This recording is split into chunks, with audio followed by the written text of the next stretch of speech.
ভাবে সর্বশেষ বিগত বছরগুলিতে আপনারা দেখেছেন আমাদের ভারপ্রাপ্ত চেয়ারম্যান জনাব তারেক রহমান সাহেবের নেতৃত্বে তিনি ধৈর্যের পরীক্ষা দিয়ে যেভাবে আন্দোলন শান্তিপূর্ণ প্রক্রিয়ায় বজায় রেখে এদেশ থেকে ছাত্র জনতার সঙ্গে একাত্ম হয়ে স্বৈরাচারকে এদেশ থেকে পালিয়ে যেতে বাধ্য করেছিলেন এবং সেখানে নুরুর ভূমিকা ছিল সর্বাগ্রে। সর্বোচ্চ গ্যাস সাশ্রয়, যমুনা গ্যাস স্টোভ, আধুনিক, নিরাপদ ও দীর্ঘস্থায়ী। আজকে দুঃখের সঙ্গে বলতে হয় যে কেন তাকে এই পরিণতিতে আসতে হয়েছে। আপনারা বলতে পারেন যে কথা আমি বলেছি, আমরা শান্তিপূর্ণ রাজনীতিতে বিশ্বাস করি, আমরা গণতান্ত্রিক রাজনীতিতে বিশ্বাস করি, আমরা অশান্তির নীতিতে বিশ্বাস করি না। কাজেই সেই আন্দোলন আমরা করেছি। নুরু ছিল সেই ছাত্র আন্দোলনের নেতৃত্বে এবং সে সতত রাজপথে তার অবস্থান বাংলাদেশের কোটি কোটি মানুষের কাছে স্পষ্ট করে দিয়েছিল। সে গণতন্ত্রের কথা বলেছে।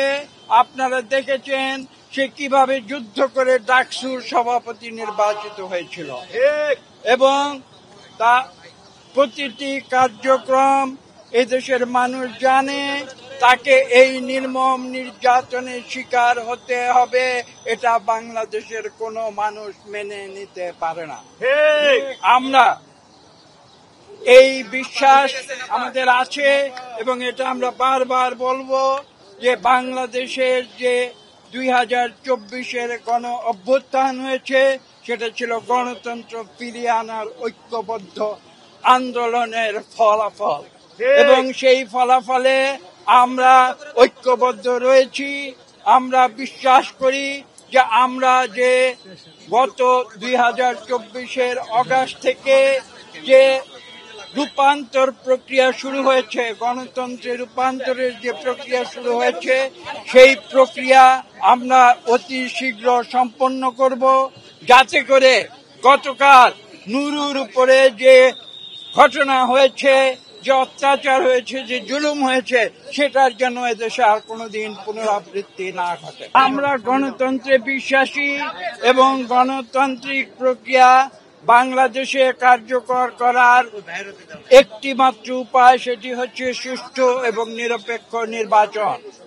এই সুষ্ঠু এবং নিরপেক্ষ নির্বাচনের মাধ্যমে বাংলাদেশের মানুষের যে ইচ্ছা তার স্পষ্ট প্রতিফলন হতে হবে।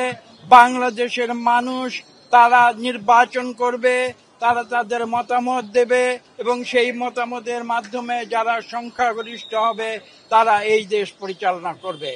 এই বাংলাদেশে মানুষ শুধু আজকে নয়, আপনারা বাংলাদেশের হাজার বছরের ইতিহাস দেখুন, এই বাংলাদেশের মানুষ কখনো জুলুম, অত্যাচার, নির্যাতন সহ্য করে নাই। তারা প্রতিবাদ করেছে এবং তারা স্বাধীনতার জন্য একবার নয় বারবার যুদ্ধ করেছে। আমরা সেই গণতান্ত্রিক প্রক্রিয়ায় বিশ্বাসী হয়ে আমরা সেই আন্দোলন চালিয়ে যাব এবং আপনারা জানেন যে আমরা 2024 সালের অগাস্টের পূর্ব থেকেই আমরা এদেশের সকল গণতন্ত্রকামী 63টি রাজনৈতিক দল আমরা একত্র হয়ে রাজপথে ছিলাম এবং নুরু সেখানে গুরুত্বপূর্ণ ভূমিকা পালন করেছিল এবং আমরা বিশ্বাস করি আগামীতেও ঠিক একইভাবে আমরা এদেশে গণতন্ত্র ফিরিয়ে আনব এবং এদেশে এই ধরনের, আমি যেটা বলেছি যে মানুষের কথা বলার স্বাধীনতা থাকবে, যেটা যদি গণ অধিকার, এখানে আমাদের সেক্রেটারি সাহেব আছেন, রাশেদ সাহেব, তিনি আমার সঙ্গে একমত হবেন যে এখানে শান্তিপূর্ণ নিয়মতান্ত্রিক গণতান্ত্রিক রাজনীতিতে প্রত্যেকের মতামত প্রকাশের স্বাধীনতা থাকবে। এখানে কারোকে গায়ের জোরে তার মুখ বন্ধ করা যাবে না।